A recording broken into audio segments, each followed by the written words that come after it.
Selamat datang. Ini adalah cara untuk login Delima 2.0. Pertama, buka Google dan type Delima 2.0.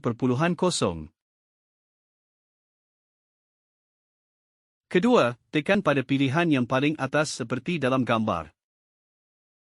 Klik pada kotak putih dan tekan butang berwarna kuning.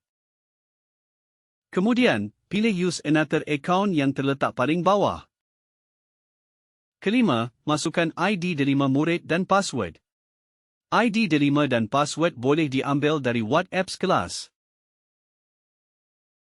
Seterusnya, tekan Continue. Pilih Allow dan tunggu sebentar. Tahniah, anda berjaya masuk akaun Delima anda. Selepas berjaya, tekan Masuk Classroom. Kemudian, masuk dan join kelas anda. Pilih Classwork di bahagian atas dan siapkan tugasan yang telah diberikan.